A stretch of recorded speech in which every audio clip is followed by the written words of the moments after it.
Easy, bro, man. It's so great to finally meet you, dog. Like Great to meet you too. you're one of those artists that's hard to get a hold of, man. Like, how's life? How are you feeling, dog?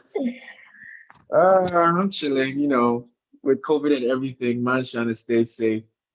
I just been working at home, creating music. That's all, just chilling at home, basically. Yeah, and how's COVID been for you? Like, is there anything new you learned about yourself? Is there a new skill that you picked up? Like, what's new? So it's funny because in the beginning of COVID, it all looked like, oh, this thing was going to be gone in 2 weeks, or mostly 3 weeks, we'll be back to life. So everybody was chill, like, oh, Yeah, yeah, 2 weeks. And so 2 weeks came, a month came, nothing was happening. And yeah, now I discovered how I could talk so because I kept posting all of these Instagram lives that I could entertain people, do stuff to entertain people. It was really tough because it was new to everyone. Nobody expected it. Nobody saw it coming. Nobody prepared for it. It just came from nowhere, hit us, boom. So I mean, wow. we all had to adjust. We all had to re-strategize our lives and all of that. But in the end, we're still alive, so we're grateful. Yeah. So, what are you gonna be coming for our jobs? Like, are you gonna be doing podcasts now?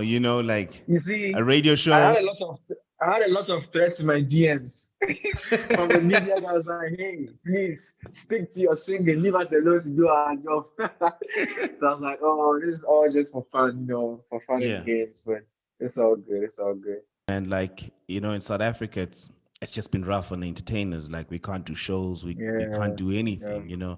And artists are struggling. In Ghana, like, are you guys able to do shows? It's the What are same. some of It's the the same restrictions? here. I It's the said. same. It's the same here because I don't remember the last time I actively performed in front of a crowd. Because there's the restrictions happening everywhere. You can't be here, you can't be there, stay at home. So even when it started, there was a lot of virtual concerts. But towards the end of the year in Ghana, the restrictions were eased a bit. So there were a bit of, outing and stuff, and people were chilling in the club. The clubs were open and the pubs were open, and people were having a good time here and there. But it make the COVID numbers go high again. So, the government shut it all down. So I'm even supposed to have a concert sometime soon. We're supposed to deal with the crowd, but now we'll have to do it virtually because we're back to square one. So it's been tough. It's been really tough because entertainers, we make money from performances and Yeah.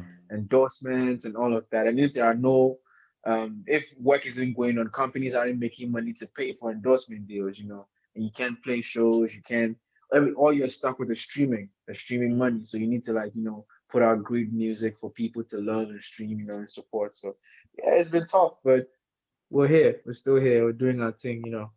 Yeah. And has government put forward like relief plans to help you guys as artists?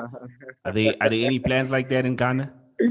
Nope, nothing like that. I don't even think they're thinking about us. They're thinking about their policies and their elections and stuff. They just leave us to fend for ourselves. So, well, it's one man for himself in this one. Yeah. So, but we're surviving. Little by little, we're doing it. We're praying though that this goes away so we can be back to playing shows and making our money back. Because this year has been really really tough. I mean, last year. Oh. Yeah. Now I feel you, bro. Like, it's just been tough on everyone and every artist I chat to, like similar sentiments that you just said right now. But let's get to know you a little bit better. Like, I think this is possibly the first interview you're doing in South Africa on radio. You Yep, can yep, correct yep, me. yep, yep, Um, yep. it- Accurate. yeah, like when you think of South Africa, like as Kidi, like what comes top of mind? When I think of South Africa, I just think the first thing that came to my mind. I try to be honest as possible. Please, Let I'll me be appreciate it. honest as possible. Yeah. So I've been on social media, yeah, and there's been all of these challenges like the busted challenge, the silhouette challenge, and all of that. And every time I see a South African name that has gotten involved in the challenge, and I open the video, I'm like, Jesus Christ, Jesus Christ, save thy son, because this is wow, South African women. I salute, I salute, I salute, I salute.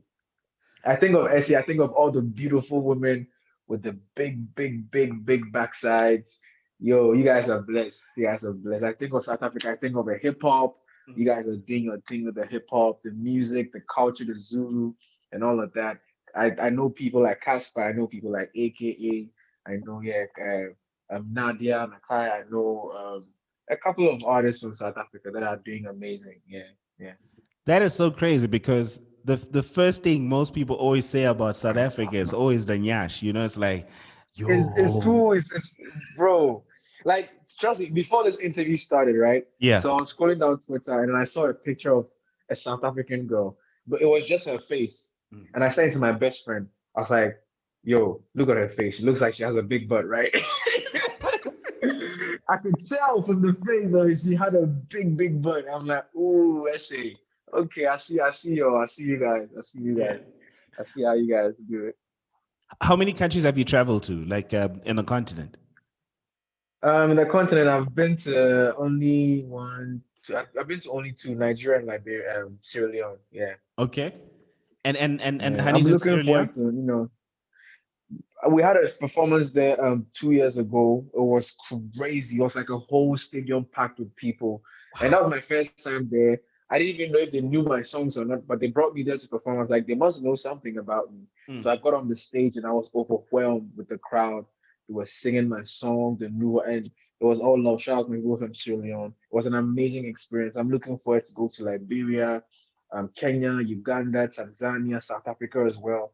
I Mm. really want to travel and spread my music, make people hear about my sound and all of that. So I'm really looking forward to. I'm so sad about COVID because if it wasn't for COVID, last year would have probably been that year where I tapped into different parts of Africa to spread my music. But unfortunately, God knows where everything happened. So That is so true, man. Like, when you mentioned Sierra Leone, I don't get a whole lot of music from that side.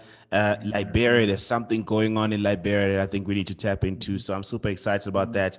And since you got to this level, as an artist mhm. where you now become a mainstream, act, like how many acts from outside of Ghana have reached out to you that you're possibly, exploring into doing music, even if it's South Africans? I've had quite a lot, and even right now I'm recording a couple of features sent to me from London, and Nice. even Nadia was in Ghana I think a week ago. We're supposed to work, Oh, but yeah, I yeah. think the schedules, Mensa yeah, stuff. she was Yeah. in Ghana, yeah, she was shooting with Vic and her team. Somebody hit me up, yo, Nadia's in town, but I think the schedules clashed because I was also really shooting a lot of videos, so it never really happened. But if she's listening, I'm really looking forward to work with her whenever she's back in Ghana, man. Yeah, Yeah. and definitely, artists. I've been trying to hook up with artists from Tanzania, I said Tanzania, Kenya, and I've been working with Nigerian artists as well. So I mean, it's the goal is to spread the music, to collaborate with people from different cultures, from different sounds, and explore the music together, and then grow as African artists. So yeah.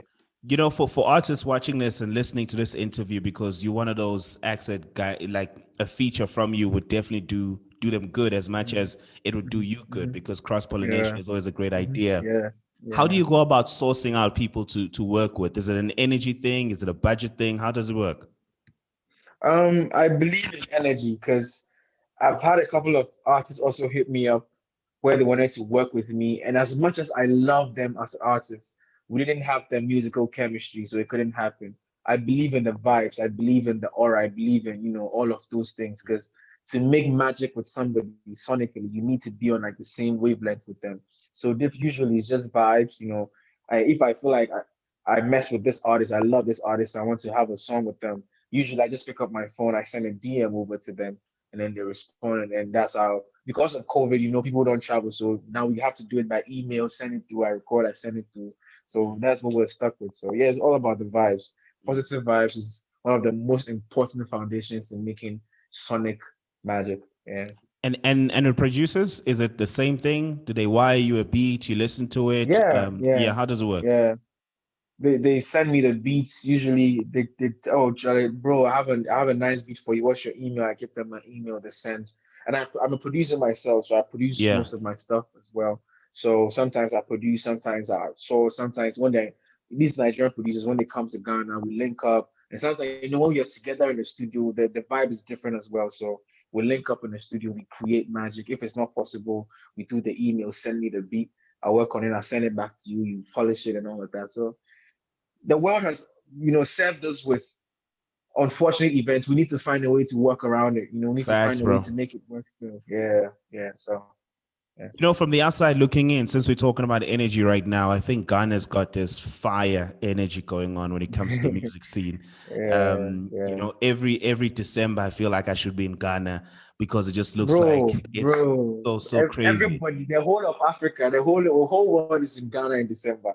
Yeah. I see whoever is listening to this interview, Mm. God willing, when things ease off and we're back to normal. I don't even know if we'll ever be back to normal, but if things ease off in during December, make it a point to be in Ghana because the enjoyment you want in the world is all found in Ghana in December. Yeah. Every artist, the last Christmas, every artist was there. Steph London was there, Skepta was there, Wiz was there, Berno was there, in the Ghanaian artist way. We welcomed everybody. Big Mensa came, bruh. It's where the party is at. There's a lot of networking to be done as well. A lot of link ups to it's all inside of spreading the music. Collaborating with different people.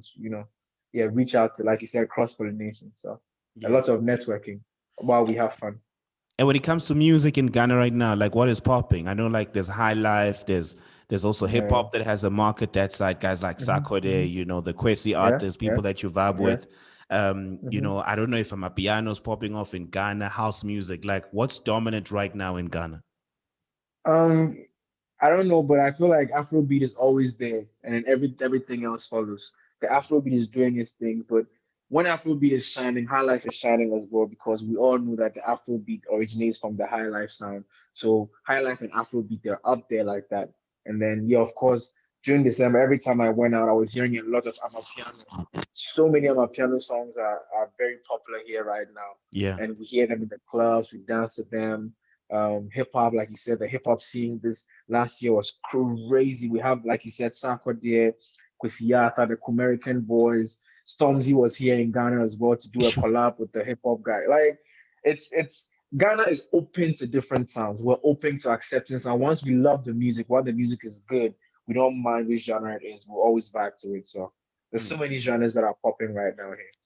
And when you're making music, are you always thinking of Ghana being the core market, or you possibly started playing around with various sounds to cater to the other countries that are now tapped into Kidi's music? That is actually one of the most difficult parts of making music. I won't lie. Um, I recognize that I'm a Ghanaian artist first of all, and my core fan base, those that made me who I am, are Ghanaians, and it's important to always make music that they will love. At the same time, I've always had the vision I have of who I want to be and where I want to get to doesn't just involve Ghana, it involves the whole of Africa, it involves the whole world. So then, as I grow as an artist, I need to find the balance where I get to make music that is sonically pleasing to my Ghanaians, at the same time, sonically pleasing to the international market, all of Africa, all of the world. So that's actually the balance. When you're making music, you're trying to make a sound that cuts across everybody. The Ghanaian kid will hear it and love it. Somebody from Nigeria will hear it and love it. Somebody from South Africa will hear it and love it. So I think that's where my mind is at. But I'm always open to exploring too as well. Especially when I'm making albums, I like to put in sounds that you usually won't hear Ghanaian artists do because right now music is very digital. Somebody could be staying in China and they could hear of you on Spotify or Apple Music and hear your song and they love the sound. And it might not necessarily be something your home people might like, but it might be somebody's favorite in some of the parts of the world. So I'm open to exploring sounds. Like I said, the big challenge is getting a sound that cuts across. Very indigenous, very original, very authentic, at the same time can be relatable to people from outside. Mm. And when it comes to filtering through different countries, I don't know when you look at your stats, like, are there countries that are surprising you right now that are listening to the music? And I'm always interested, in Africa because I know the UK is fucking with us. The US, literally the whole world is looking into Africa Yeah, at the present moment. yeah. Are there Mhm. countries that you've seen on your numbers? You're like, wow, Botswana, Namibia, and maybe Yeah. you're looking into putting them on the tour when you decide to tour. Yeah, at the end of the year, when we're looking at all of these number back end sheets and we're looking at like, wow, my music is here. People from here know who I am. New Zealand is crazy. I have one Yeah. of the highest streams from New Zealand. Wow. Last year I had one of the highest streams from Gambia, from Kenya. They were vibing and say I had the song Say Cheese. It was all over Kenya, it was all over Gambia, it was on their charts. Um, of course, the UK and the US, they already vibe to us. Places like France, places like Italy, Spain, we still Dude, get like a lot of streams from the S and Amsterdam, the Netherlands. Like, oh, it's crazy. It's crazy. It's that is crazy. wild, bro. Like Yeah, when you yeah. started this journey, like in 2016, probably even at a younger age, did Mhm. you ever foresee your music to be reaching all these places? Some you can pronounce and some you can't. I always told myself that, and my dad always told me, no matter what you do in this life, make sure you are excellent at it, that people come and look for you. So you could be a carpenter, you can be um, a designer, whatever you do, no matter how much small you might think it is in your mind, you need to be the best at it, you need to be excellent at it. So I always saw myself as, if I was going to do this music thing for real, if this is my purpose on earth, I wasn't going to wake up in the morning and I feel like doing music today, or tomorrow I don't feel like doing music. I have to put my all in there. I have to make my music heard by all. So it was a vision that my music, and even right now, it's not even still halfway there where I want my music to get to. So I have to keep working hard because I want my music to really, really go far. And I'm excited for how far I've come, like so many people, so many countries I've never been to. They've heard my music. They know who I am because the YouTube comments. They're always there throwing their support. My Instagram comments, they're there throwing support, and I'm super grateful. I'm super glad. I just know within myself that I can do better. I can do more. I can go higher. I can go further. So that's all I'm going to keep doing. Keep working hard. Keep pushing the sound and keep pushing the boundaries. Yeah, I love that. You mentioned your parents over there, like your father, and Mhm, some words of mhm, inspiration. Like, have they mhm. always been supportive with this music decision? So unfortunately, my dad didn't live long enough to ever hear me sing. Oh, I'm sorry, man. Yeah. But my mom, she's always been my rock. She's always been there for me. She's always supported me. Even when music was just a hobby back in primary school, she was always like, giving me the vim to keep going. She was only worried a bit when I got to uni, after my graduation. She got worried as a mom, and it's okay to be worried that, yeah, like school is over, uni is over, you have your degree. What's next in life? What are you trying to do? Is this music thing what you want to do? Do you want to go get your master's? Do you want to get a job? Do you want to wear suit and tie? She was raising concerns as a mom, and that's okay. I just had to assure her that, I feel like this is my path. This is where I'm meant to be. This is where I'm meant to go. So I just need your blessing. I just need you to support me. And then, yeah, she supports me every step of the way. Sometimes when there's news on the blogs about me, she even sees them before me. She comes to send them to me, and we'll discuss industry politics and industry stuff. And yeah, she's always my rock. She's always been. Yeah. Oh man, that is amazing to hear. And are you planning on venturing into economics and information studies, or maybe that's something that you've always thought of doing, or maybe you did it for the family? Like, Yeah, I did it for the family. I won't lie. I won't even say, oh no, I did it for the family. I feel like economics it's in our daily living anyway. It's not like sure. you need to go and be an economist. Yeah, it's everything we do daily. Our transactions, our dealings are all economics. And information studies has to do, acquire information, how to use information, how to store. All these things are daily things we do in our everyday life. So I feel like I'll be using them every day anyway. So yeah. And with music, is there any formal study or everything you're self-taught? Yes, everything is self-taught. I didn't go to any music school. I learned how to play the piano on YouTube. I learned how to play the guitar on YouTube. I learned how to produce my boss, Richie. He taught me the basics on how to make a beat and all of that. Everything is like watch and learn, hear and learn. Oh, do it like this. Okay, I go practice and I become perfect at it. Everything is just, yeah, watch and learn. Wow. Yo, man, that Yeah. is inspiring. And, I Mm. always love learning more about how artists are handling their finances. When you won that MTN competition that put you, on a different level in your career when you were starting out, do you remember how much you used to charge when you came out Um, of that show? when I came out of the show, I think the prize money was 100,000 Ghana CD recording contract. So it wasn't like 100,000 cash. It was like 100 CD recording contract. So that money went into production and videos and promo and marketing and all of that. And then of course I got a little cash, but from like the first 1 year after the show, nobody's gonna pay you anything because like yeah, you just came out of competition. We don't really know you. So for the first year, it was just vibes. I was just rolling with vibes, trying to Yeah. build myself as an artist. Trying to get to a place where somebody wants to pick up the phone and call me and pay me for a show, and that's how gradually we climbed. Yeah. Mm.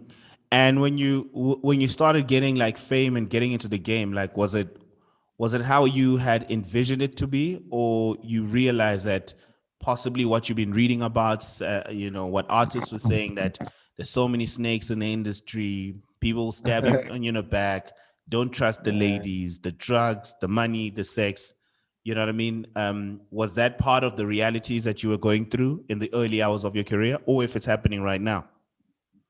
Everything I heard, everything I was told, there wasn't a lie.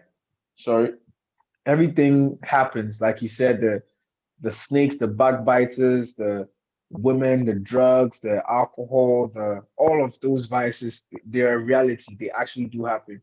As human beings, sometimes we can be very stubborn. When somebody tells you don't touch this thing, it will burn you. We always want to touch it so it burns us before we learn our lesson. But there are certain things like I told myself I would never do that I've stuck to it that I don't do. I just keep to who I am. I believe I'm from a good home. I was raised right.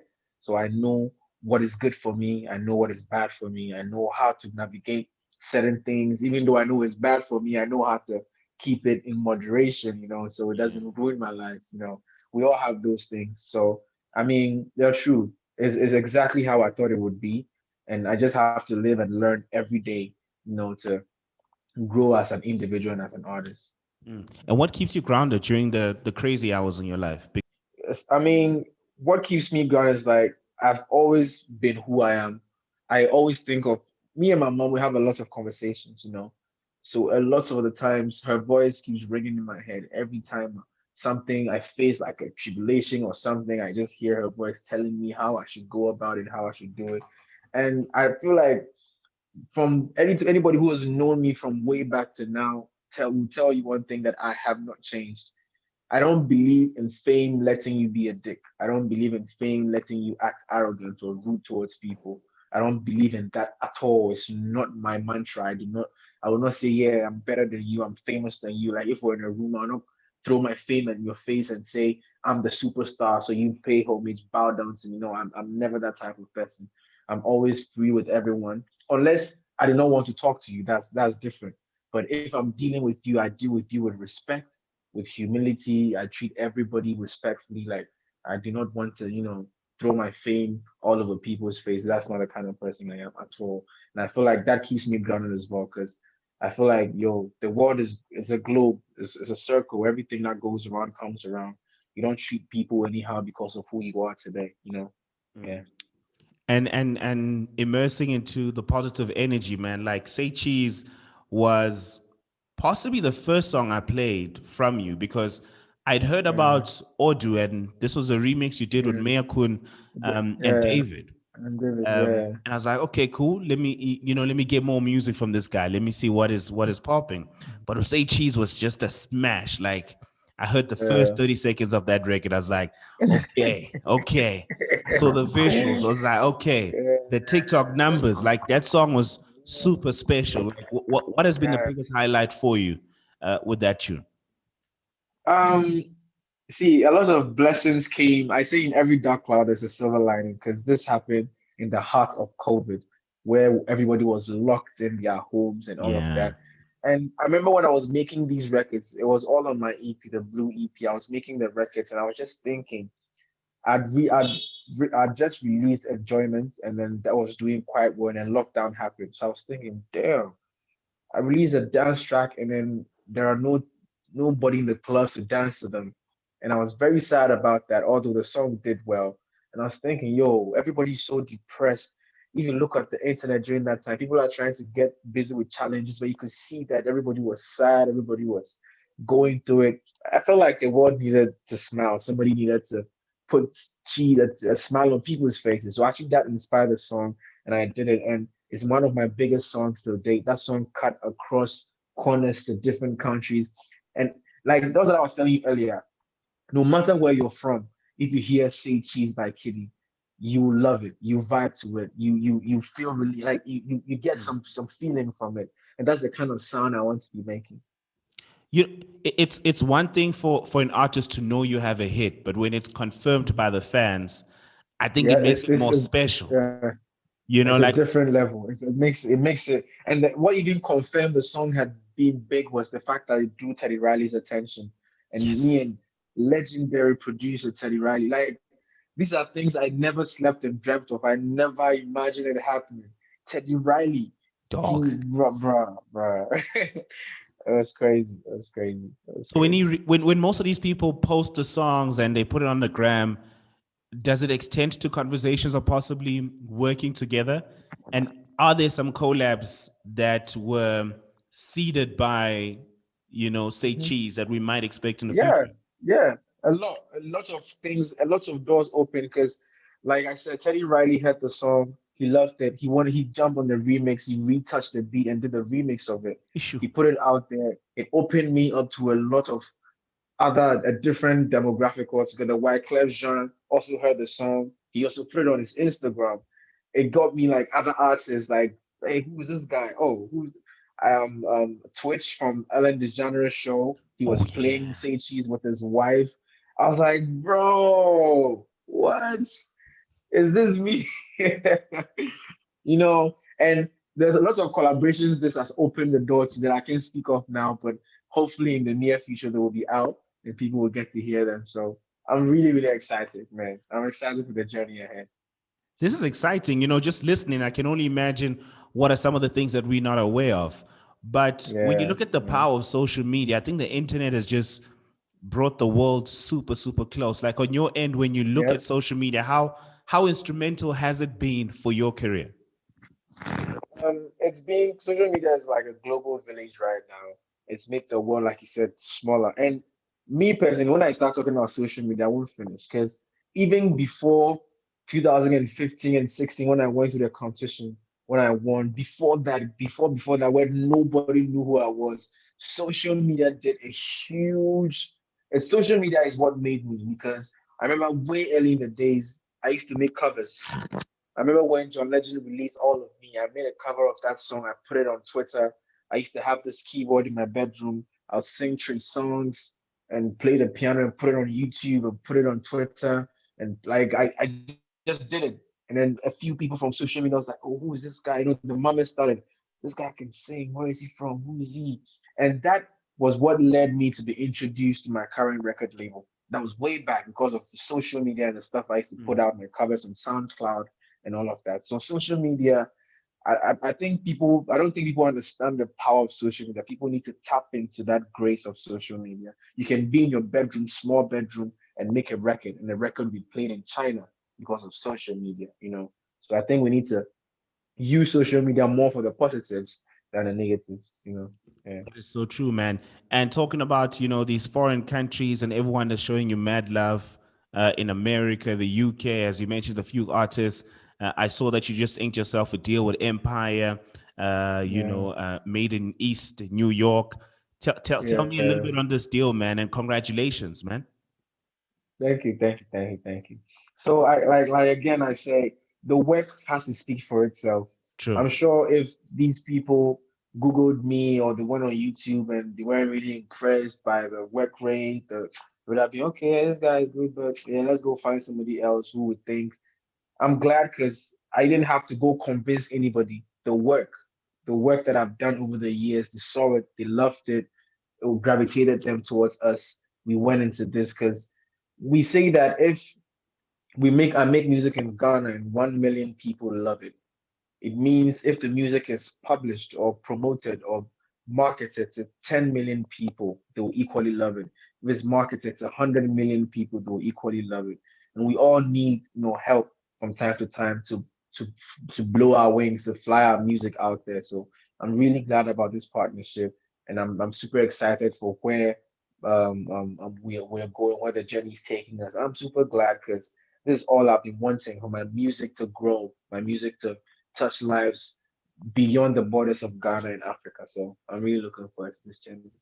So is it a recording deal? I know a part of it is it's distribution, publishing, Yeah. record label.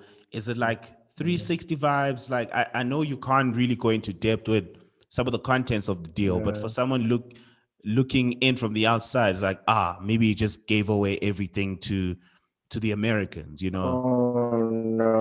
It's a distribution, it's a publishing deal, so that's just what it is. But recording, I'm still recording with Links. It's my parent label, so that's what it is. Everything else is just distribution. Like you said, it's a partnership. So Mhm. I've not sold my soul to the devil, if that's what they ask. And with links, so they still gonna be handling your brand in the African continent, or they gonna be focusing on Yeah, you in yeah, Ghana. yeah, yeah, yeah, definitely. Sounds amazing, man. And any collabs we can expect between you and some Ghanaian artists, something that's maybe dropping very soon. Shout out to the Blue EP. You know, sounding crazy, but the people are always wanting music. Are you dropping anything between Yes, yes. now Yeah, actually, and March? yeah, yeah. I have new music coming in 2 days. Issue. I have new music coming in 2 days. It features my record label mate Kwame Eugene. It features Nigerian artist Pato Ranking. Was produced by Wow. myself in 2 days. I can't wait because I've been making so much noise about this record. It's called Spiritual. And yeah, I really cannot wait for people to hear it. This is my first official single for the year 2021. So I'm looking forward to blowing it all up. And when it's What out, people should go stream and go run it. what makes this record like special? This first of all, I remember when I was making the beat, I had no idea what I even wanted to talk about on the beat. That's not what I spoke about at all. It was like I want to speak about something spiritual, and everybody assumed it's going to be religious or it's going to be, Christian. I'm like, no, I've never written a song about love from that angle. That a love makes it feel like spiritual. How you feel when you're in church, you feel like a spirit is falling upon you. And the artist on the song also brought their thing. Kwame Eugene brought his thing. Patrick Rankin brought his flavor. And the video, my God, I really cannot wait for people to see the video.